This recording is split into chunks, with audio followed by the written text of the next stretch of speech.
Ladies and gentlemen, please welcome your host.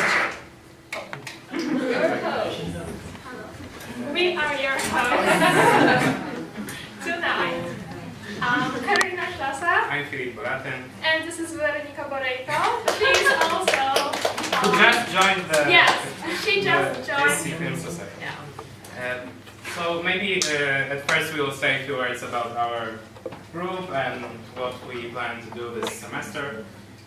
Generally we had to plan the whole semester to get this club accepted and to get it working, but we welcome any contributions. If there is anyone who wants to join us in organizing the events, just contact us and I'm sure we can figure something out. So yeah, Carolina, what's our topic for this semester? This semester we are talking about violence, and our next meeting will be on 8th of March, which is next week. Also Tuesday, but the hour, we changed the hour of the meeting because people were asking us to do it a bit later. So we decided on 7 p.m. because most of the people are working and they would really like to join us. So if it will be a problem for you, then I'm sure we can arrange a big discussion and basically the hour which will suit the most people. Yes. But the meetings will be held on Tuesdays, twice a month. Plus, we will organize for you meetings with some special guests. Yeah, we have plans to invite some film critics to the meetings, and we are arranging something to be done in April and May. But we have already one critic sort of booked for 2 weeks' time from now. Next week and the week after that we will be doing violence and race in general. So and extremism in the groups. Yeah, violence and minorities. So next week we're doing American History X, then we're doing Do the Right Thing by Spike Lee. And we have many movies discussing, we'll discuss violence from different perspectives. We have The Wild Bunch, we have... Thelma and Louise. Yeah, we have First Blood, the Rambo movie. Yeah. So I'm sure it will be exciting and much more. So yeah, please come to our meetings, you will get those events, and it's probably the easiest and most pleasant way to get those events. Also, we will put on our Facebook page all the additional materials you can use before the meeting, so you can maybe prepare if you will enjoy them. And we will love if you would like to talk with us about the movies and the problems we will be discussing. So we will give you the most of the materials that we have and we enjoy, so you can also enjoy them. Yeah, and I think that today the formula will be that if you want to say something, just raise your hand, because you want to, like we discussed, because we're so important that we're standing here. No, if you want to say something, just raise your hand. We want to talk with you also, not only between the two of us. Okay, so does anyone have any questions about the meetings? Wow. Cool. I'm glad that everything is so clear. Yeah, and we are glad that you are here today. Okay, so let's talk the Oscars, because this is the first thing we'll be talking about today. And then we will watch the movie, and then we will talk about the movie, because we have to do the discussion for the thing to be worth any other ends. We can't just show the movie. And I think that this is the purpose of the Film Society, to discuss films, cinema, etc. You can say whatever you want. You don't have to be any expert in the film industry or in cultural background. Just watch the movie and tell us what you liked, what was interesting, what came to your mind. Yeah, although probably you shouldn't swear because this is being taped. Yeah. And also there are minors here, so don't swear. So let's talk the Oscars. maybe what are your general feelings? Maybe who was the Who ceremony? was the ceremony? Who are we talking to? Who watched? Yeah. Yeah. It can be live, it can Or- be taped. No, that's Do not you a- know who won? Okay. More or less. Okay. Do we have a list of who won? No, but we Okay. remember. We remember who But won. we won't be talking about that, you can easily check it. Yeah. Right? So okay, that's not that many people who have actually seen the ceremony, but we We have will seen show it. you, yeah, I've seen it, so it was not so exciting overall, so we didn't miss a lot, but we will show you some few minutes. I think actually it was. I think it was a better ceremony than in many of the previous years. I remember that the last one was so boring that I almost. Last fell one was asleep. boring? Last one? The previous, the last one. Not the Last last one was- one. Last Last one one was Last one was with Ellen. Neil Patrick Harris. No, last one was Ellen. Ellen was 3 years ago. Okay. I'm pretty sure that the last one was Yeah, Neil and Patrick it Harris. was with Tallerico. Yeah. And Neil Patrick Harris was with Bartman. Yeah. So the last one was with Neil Patrick Harris, of course. Last And it was year. very boring. I love the guy, but There was this running joke with the envelope that was like not funny at all, and then he opened the envelope at the end of the ceremony, and everyone just wanted to go home, but he kept doing this ceremony. Okay, we are talking about this year's ceremony, and I think that the host was better than Yeah, he was. Harris.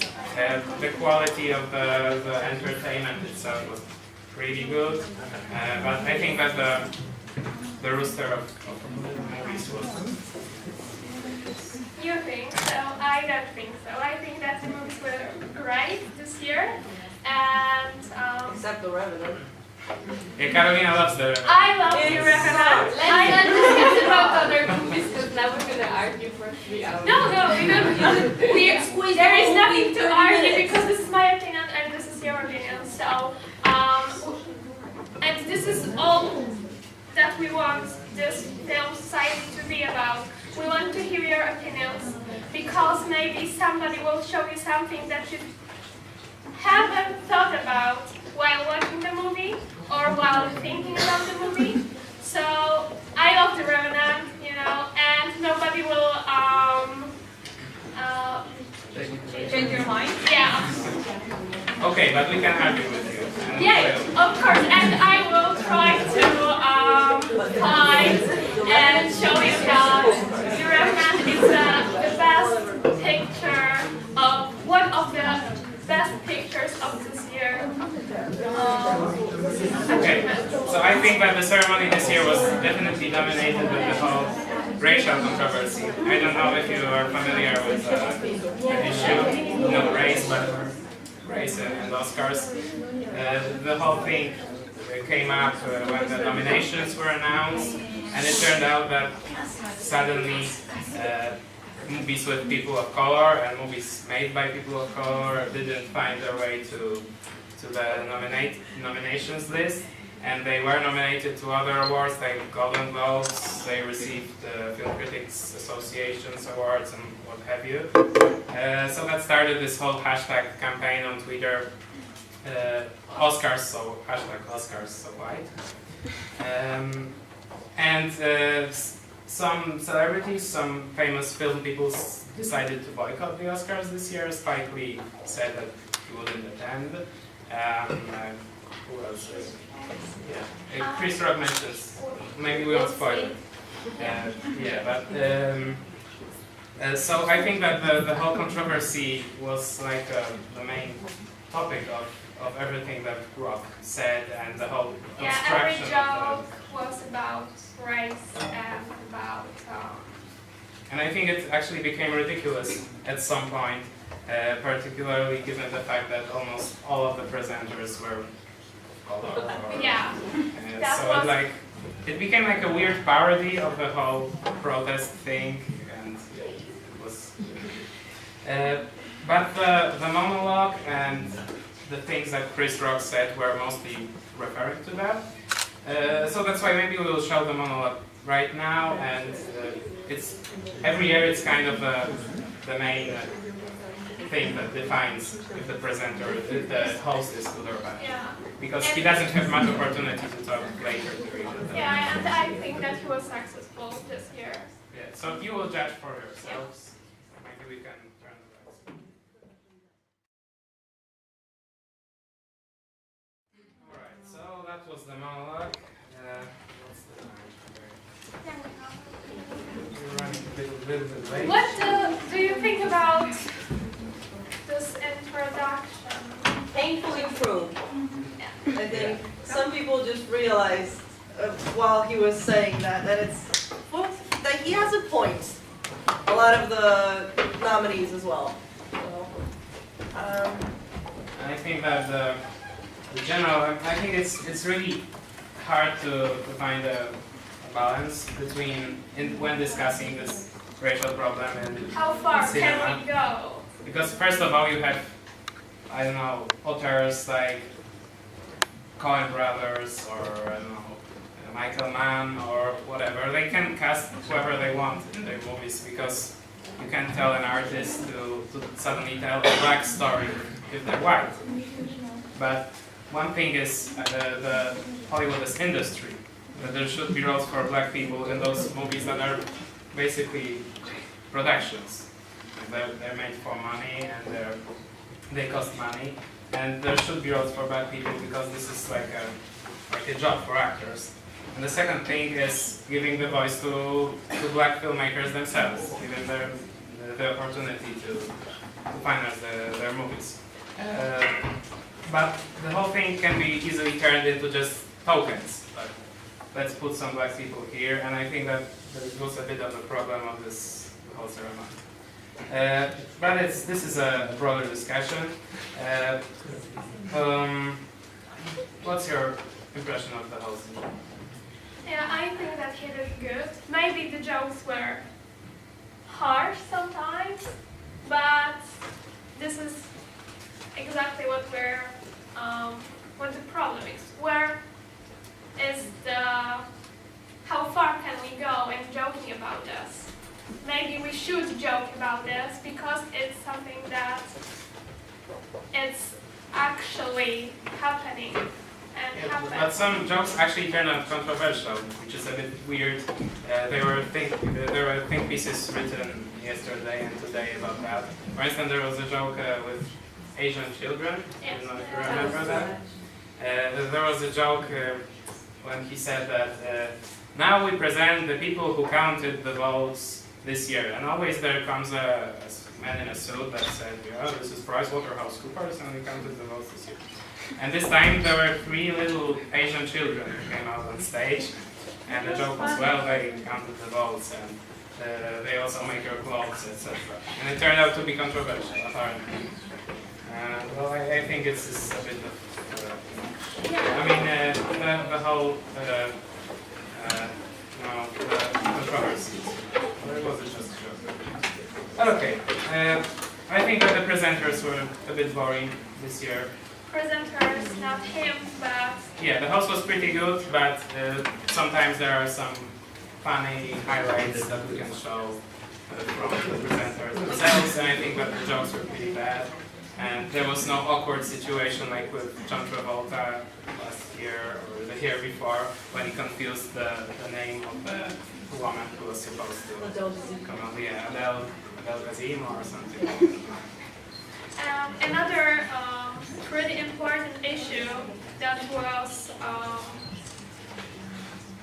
that they were trying to focus on this year's Oscars was sexual assault. The movie that won the Best Picture, Spotlight, was, you know this movie? You know? Yeah. It is about sexual assaults towards the children from Catholic Church, from priests of Catholic Church. Yeah, but actually, yeah, it was a bit weird, actually. Yeah, and at the Academy Awards, there were moments when they were trying to present it in a way. So one of their guests was Vice President Joe Biden, and he was introducing Lady Gaga. that, who was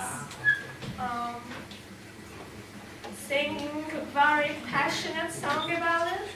Yeah, I think that this is one of the biggest problems of the ceremonies themselves, that they're kind of awkward in their transitions. Suddenly there's someone talking about Holocaust because they made a movie about Holocaust. This was in the case of a Hungarian Son of Soul, who won the Best Foreign Picture Award. But then there came up music from Indiana Jones, and suddenly Joe Biden appears on the stage out of the blue. Why is music from Indiana Jones accompanying Joe Biden? I don't know.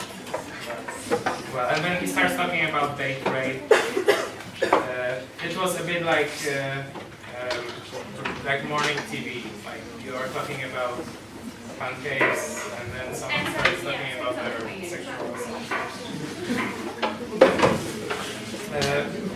so maybe this is. I think this is enough about the ceremony itself. Let's talk a bit about the awards, and then let's proceed to the movie. Everyone's waiting for it. So, what do you think? Maybe that you all know who won, who lost. What do you think about it? Maybe you have your own favorite one, and you are just unbelievably. Maybe who's happy that Spotlight won the Best Picture? Do you think? That's not many people. And why? Why do you think it is the good choice for? Because I don't understand, so I would like to hear you convincing me. For me, it was the best picture. It showed relevant case. It was well made. It was a good movie just because. But do you think that we should?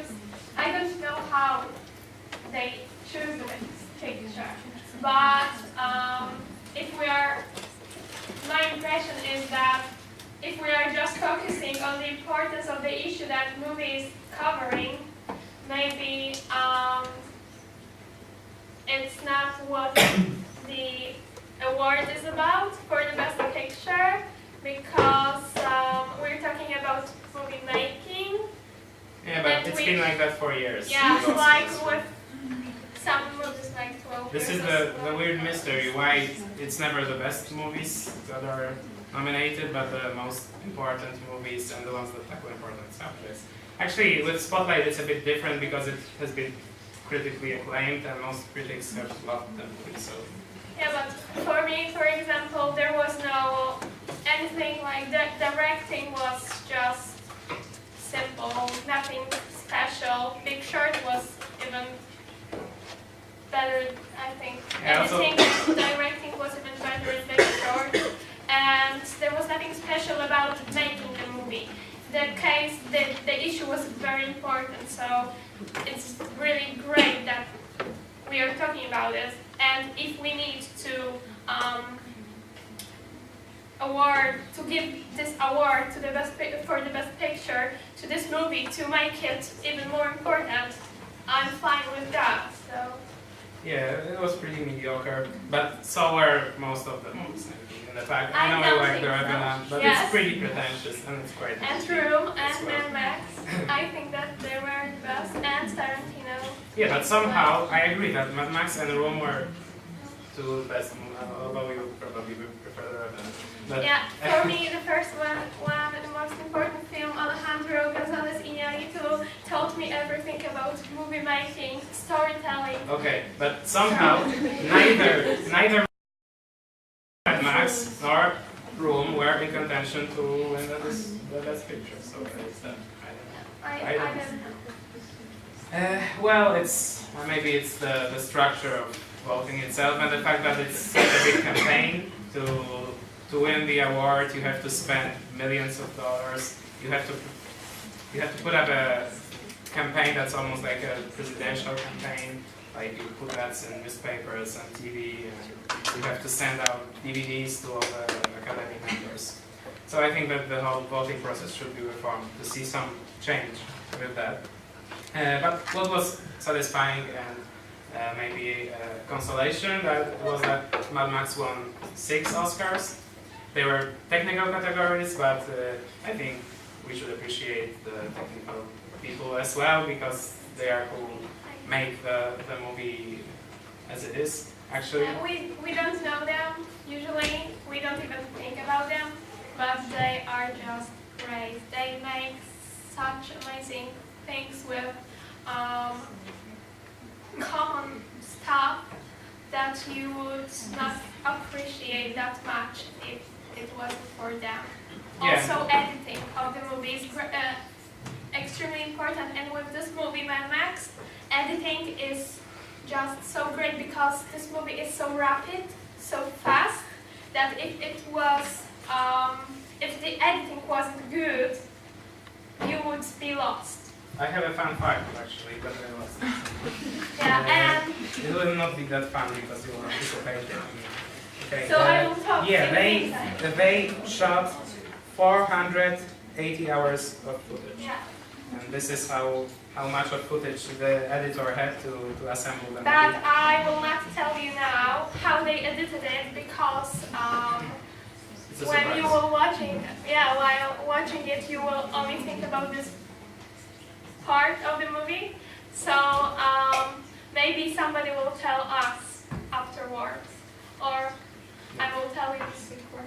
It was very fun to watch Mad Max win the awards. The people from Mad Max were totally different from all the glamour and tuxedos and Yeah, but I dressing think that gowns. this lady who won, Costumes. yeah, She was great. And yeah, had she was a- okay, but I And she think. had a great jacket with. Yeah, I know, but it was. I read the article that I saw the Vine with Have you seen the Vine? all the directors. Yeah, the lady who won best costumes for Mad Max was walking up the stage, and Inaugural was sitting there, and he was sitting like that. Wasn't clapping, no smile on his face. Because his costume designer was also good, great. She was amazing. Also, costume designer from Tarantino was also amazing. Yeah, but you should So- clap. At least you should show some respect. Maybe he was shocked. Yeah, exactly, Too exactly. many Oscars. He looked more like Maybe he bored was and jaded. also stressed because he wanted to win the best directing for The Revenant. Okay, another issue that I want to raise very quickly is where are the Roger Deakins memes? Because everyone is saying, oh, Leonardo DiCaprio hasn't won an Oscar. Roger Deakins is one of the best cinematographers working today, and he still hasn't got an Oscar. I think he has like 20 nominations or something, maybe less, but he didn't win again. And who won? Emmanuel Lubezki from The Revenant, third year Yes, in a row. and he This is deserves unfair. it. But look at Ennio Morricone, he got just... Yes, it and was this a is great I think award. this is the biggest, the best highlight of the whole evening. It was really moving. I showed it here. Watching Ennio Morricone walk off the stage.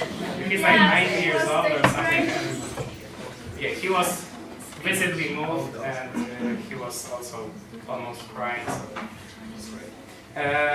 And there were some bummers as well. Like Sylvester Stallone didn't win. I basically stayed up only to watch Sylvester Stallone win an Oscar, and I was very disappointed to see him not win. And his brother came to Twitter. I don't know if you've seen it, but he started complaining. And, I haven't because I just don't care about Sylvester Stallone. I think we can skip Sam Smith. Yeah. This is a travesty that his son won an Oscar, that it was even nominated. But and then he said that he's the first gay person to win an Oscar, which is not true. But as some people joke, this is the millennials doing the research. He just didn't know. Yeah, in general, well, Leonardo DiCaprio won. Yeah, he just get that. It was like we all knew for years Yeah, that he it was deserved obvious, it. but he deserved it Yeah. for Wolf of Wall Street, or even for Django Unchained. Yeah, exactly. Here he was basically screaming, "Give me an Oscar." He was literally screaming. So, are we showing this out? Yeah, We I don't have was time, thinking that do we it. can show it afterwards while Yeah. talking about the movie. So I think we will wrap up the Oscars now and just This get is to the the movie. time to watch the great movie of this year. Yeah, we'll watch the movie which should have won the Best Picture Oscar. Yeah. It won 6 awards ultimately, but it's a consolation. Basically, probably the best reviewed movie of 2015. Maybe who hasn't seen it? There are some people who haven't seen it. Who has seen it more than twice? Okay, yeah. So enjoy the movie. We will talk about it afterwards.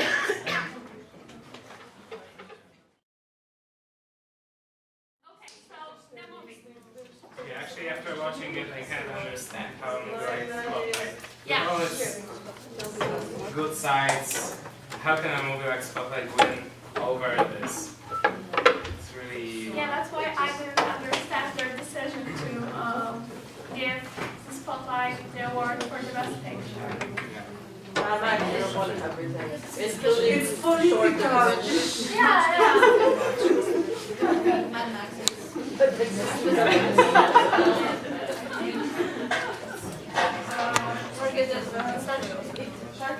It's targeting specific people. That's like action movies and stuff. No, you know what? I don't like action movies. Yes, And but- when I went to the movie, As I said, it's too specific. It's not specific at all. That was the point. They made the trailer look like a super pumped up, testosterone-filled action movie, and then suddenly it's all about women.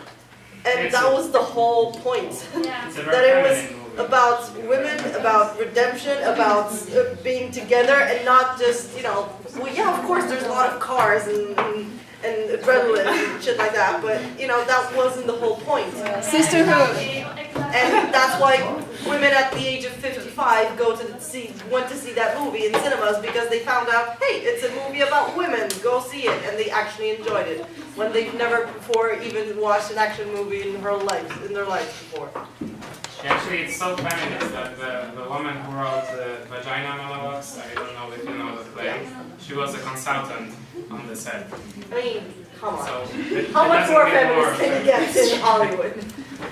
Yeah, and it's also, I think that this is a movie about kind of a failed masculinity, because both Immortan Joe and Otis War Party, these are sort of corrupted men, and also Mad Max, he's not like a hero, he's not the guy who saves the day, but he's more like a compromised guy who tries to redeem himself and kind of fails also a few times into the movie. I like the scene when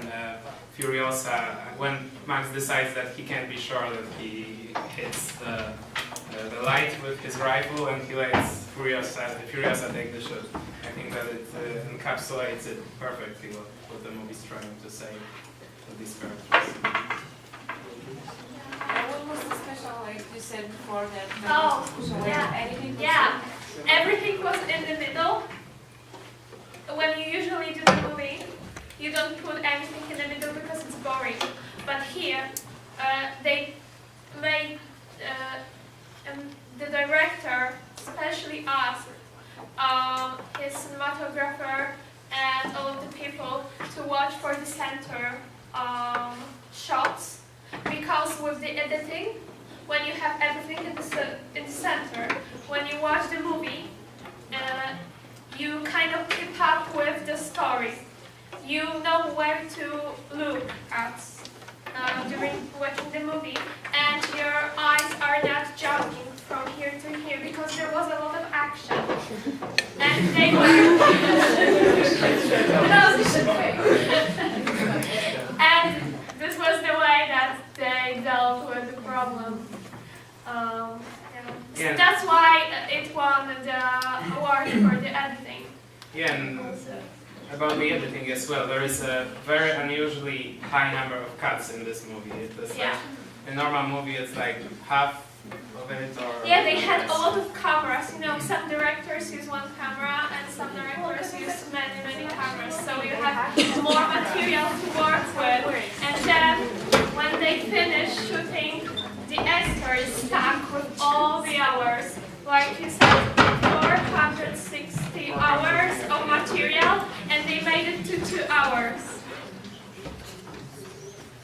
Yeah, and I don't know if people who watch the movie for the first time realize that most of it was done practically with stunts, and there's minimal amount of CGI, and moments in which it is implemented, it's integrated perfectly into the practical action. So it's kind of invisible, and that's Yeah, why. that's why we should really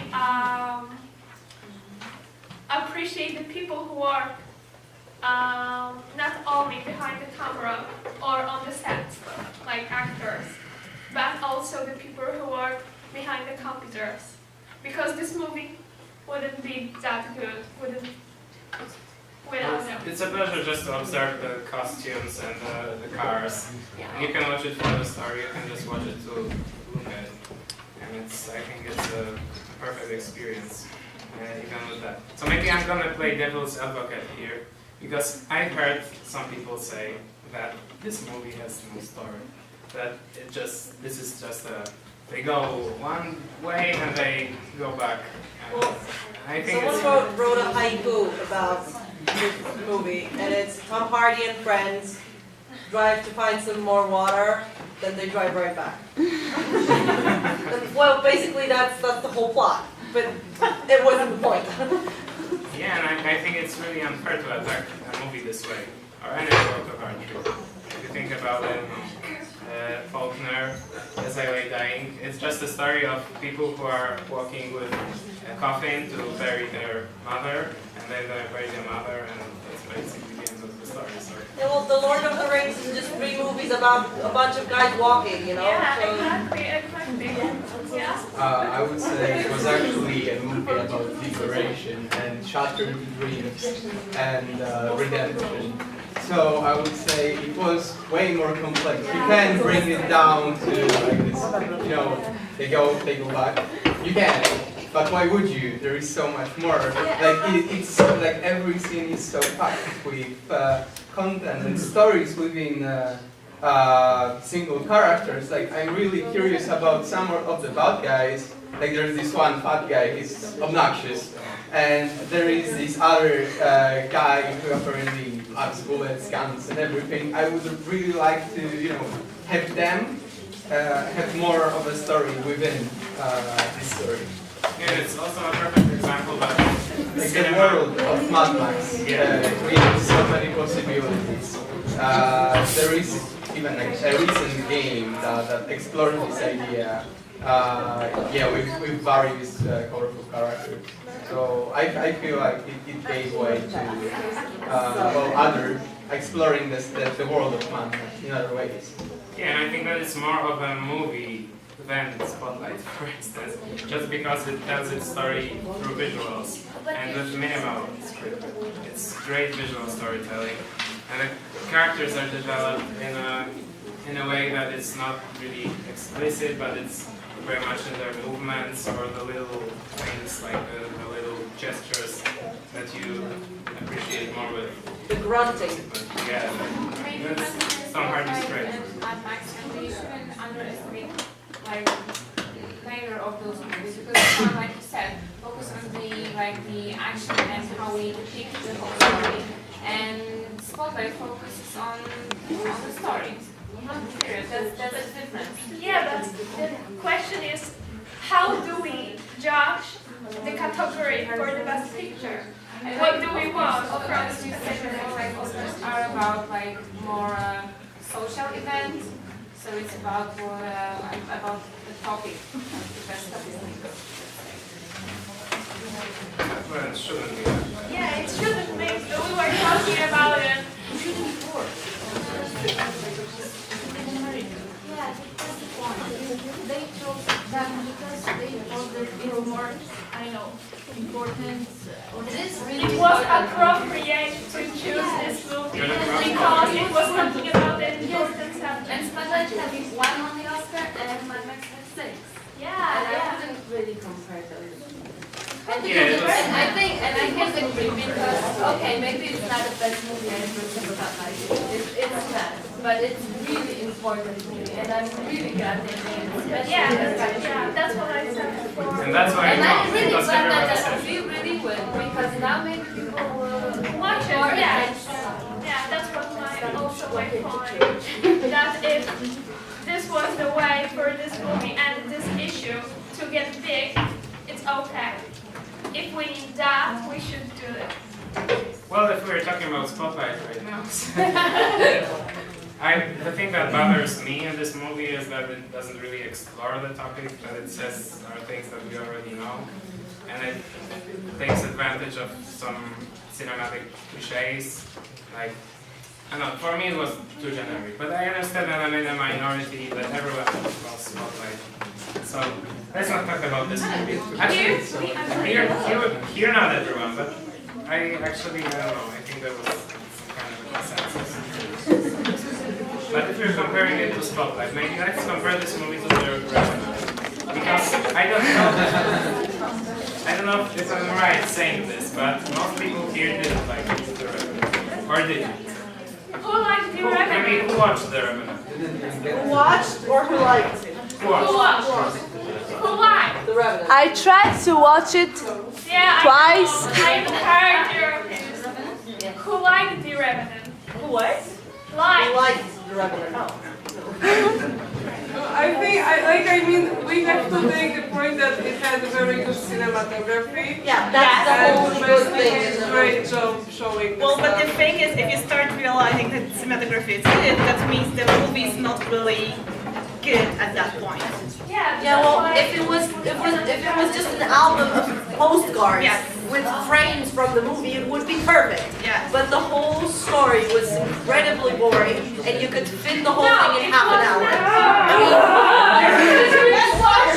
Sorry, let's cut 2 hours of it is just crawling. What's the point? Or shots of what trees. I But was, didn't you find the scrolling beautiful? No, I found it annoying. Well, as that's all the hell. thing, it was too beautiful. Even Matt was And too some people beautiful, just okay? don't understand it. I saw it twice in cinema and I was not bored and second. I literally fell asleep for 5 minutes. In the middle. I understand your feelings. And then I woke up because someone shot someone else. That was the only reason. There was a loud sound. yeah, I want to justify why I compared Like, this Mad is Max to nothing. The Revenant. We don't compare a Baroque still life painting with something from Macke, or we don't compare Shakespeare with Franz Kafka. Why aren't we comparing other movies? Why can't we just discuss? Yeah, these are two different people. George Miller and Alejandro. We just saw one movie. Why don't talk about that? Okay, I just want to save my face. I just want to justify why I mentioned The Revenant. Because there's a It's because there are similar accusations made to The Revenant by the same people who are getting mad when people are talking about Mad Max, but there's no story. Actually, the story is, I won't say very similar, but it has some similarities. That was just one thing I wanted to say, but discussion that generated during this off topic. Okay, so we talked a bit about What are the accusations for it was? What are the accusations for but it it's was? basically a justification. Yeah, when you were talking about this going forward and going back, I was thinking about the the same situation here. But he's killing the guys. They are Just a talking little that bit, because we can't hear you. Okay. Yeah, Sorry, okay. we understand, for example. Yeah, they were.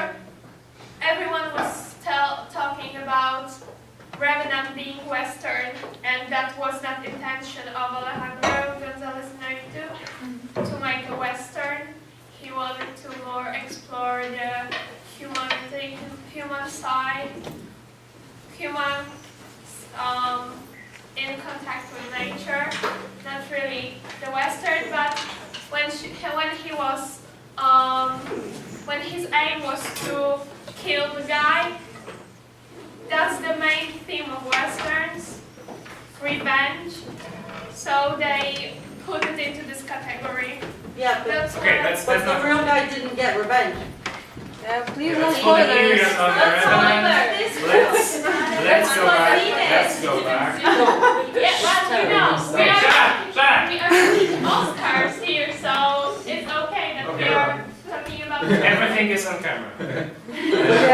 go back to Maybe what she I said. will make a great movie someday. Let's go back to what she said about Mad Max being a movie about redemption. I think it's really interesting to compare the three characters and different ways maybe that they redeem themselves. It's Max, it's Furiosa, and it's Max. And if Max represents this kind of compromised and failed manhood that gets sort of rehabilitated by the end of the movie, and Furiosa's story is concerned with power and the corruption of power because she was serving Immortan Joe through all these years, and she kind of redeems all the bad things that she's done. I'm always moved by the story of Max, which was kind of a surprise when I saw the movie the first time. I don't know what was your reaction. I never expected this character to be that significant in this movie, and it's kind of a weird, weird coming of age story, and I think it's about a character who finds redemption through finding his autonomy, or the way to kind of follow his own path, not be Immortan's henchman or his warrior, but kind of do what he thinks is right. Yeah, I think that's an interesting view. And also, I think that the creation of the character was really amazing. That he really succeeded in that. And even if two main characters are the most important, he really did a good job and he's standing out. Yeah, right. Okay, so I also, if the post-apocalyptic, because another accusation that I heard about against this movie is that it's a pretty standard post-apocalyptic stuff. I'm sorry that I'm telling the accusations, but I don't hear any people who hated the movie, so I have to kind of, but everything is true. I read it on the internet.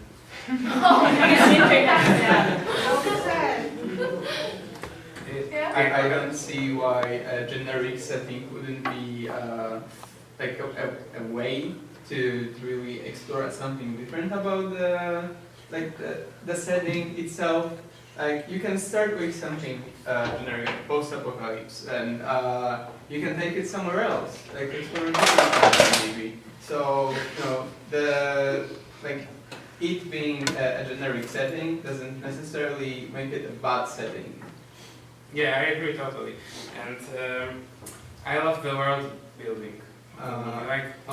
You can see that every prop, every bit of makeup has a backstory, and it's actually true. I read it somewhere. On the internet. Yeah, but from the good sources, like from the direct. Reddit.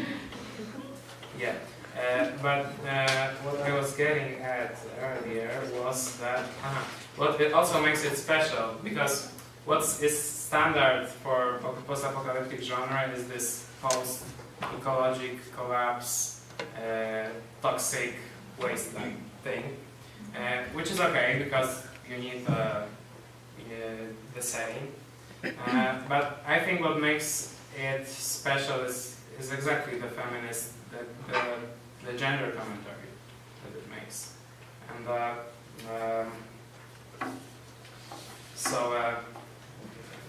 I think that interesting is that what I wanted to mention is that men are responsible for the apocalypse.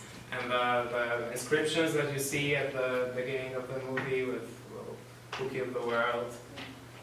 I think that the answer that the movie gives is that the men actually killed them. But actually, I don't think that Fury Road is the first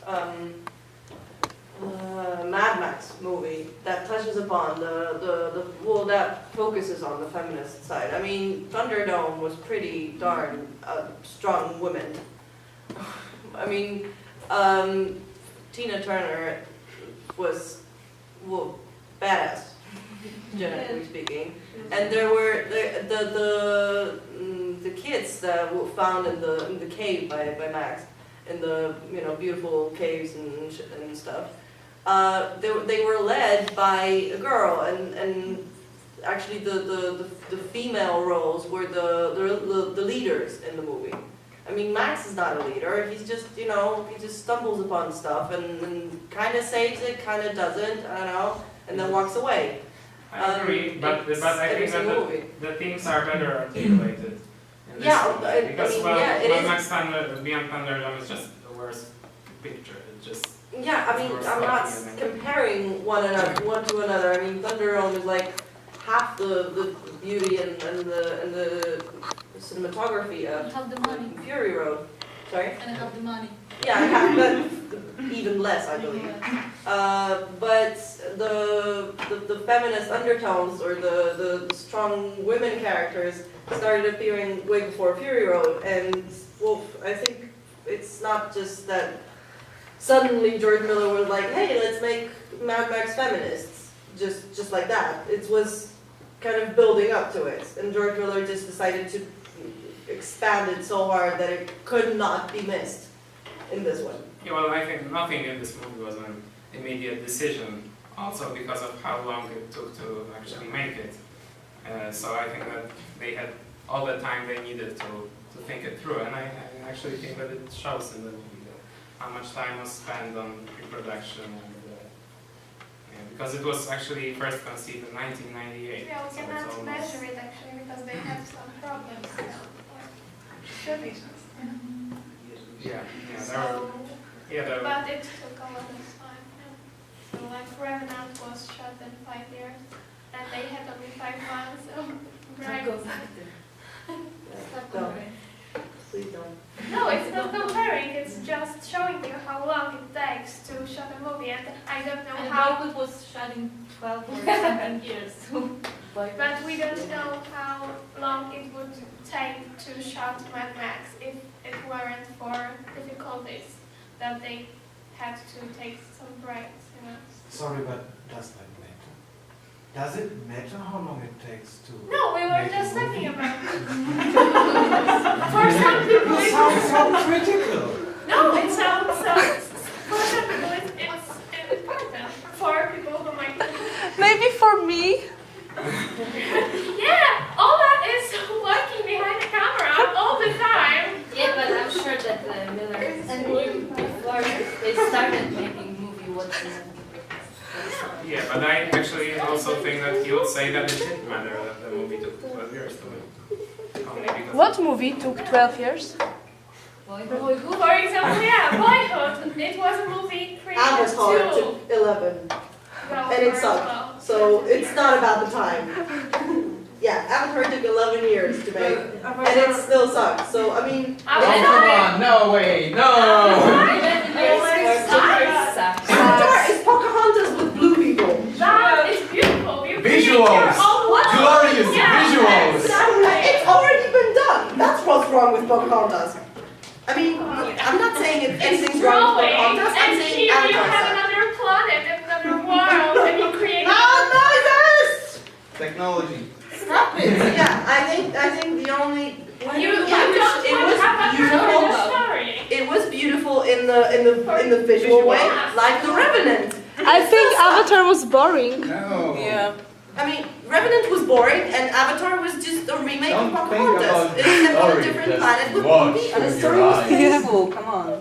What do you think about the V8 engine in Mad Max as kind of a religious symbol? What do you think about this religious aspect, this religious thing? Cars.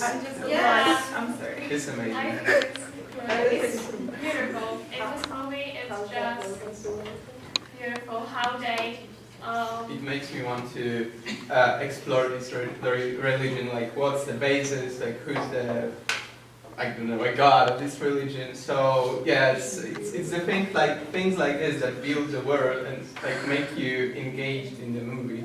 So I really like that. First time I saw that little music box, I almost cried because it was in the second Mad Max, and it was for a feral kid, little boy, and it was very very important because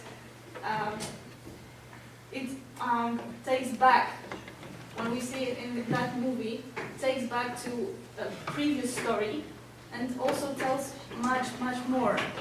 Because here she's playing with it, and then a kid was like tamed with it. So those girls also have those little things that George Miller put there. They have so much meaning, and we should focus on that watching it if we know previous movies. So George Miller's movie is like, I don't know, it's like puzzle. It's a huge puzzle. That for me. You're very rightly giving credit to George Miller. I also want to give a shout out to Brendan McCarthy, who is a co-author of the script, and who is a comic book writer from England, I think. He actually, when he was writing the script, in the same time he designed some of the designs of the characters. So this is really special because this is usually something that the creative department does. The design was there on the script? Yeah, and it came with some of the designs, right? They were developed by people who are professionals in costume. Didn't they write the storyboard? Well, they did. The whole movie was a storyboard. Yeah, but it was before the script. First they draw the storyboard and then they wrote the script. Okay. We only enjoy that. Exactly. But from the good source. Okay. Okay. We'll be wrapping it up because it's after 9 already. We came run a bit late with the first part, and then again, sorry for the technical stuff. We promise that we won't have again, not promise, but we will hope. Yeah, we will hope that we will not show you any Blu-ray movie this time again because it's just accepted. And please keep coming, and I promise that the discussions will be more orderly in the future, and there will be less That's aggressive. less aggressive. Yeah. Okay, so Thank you.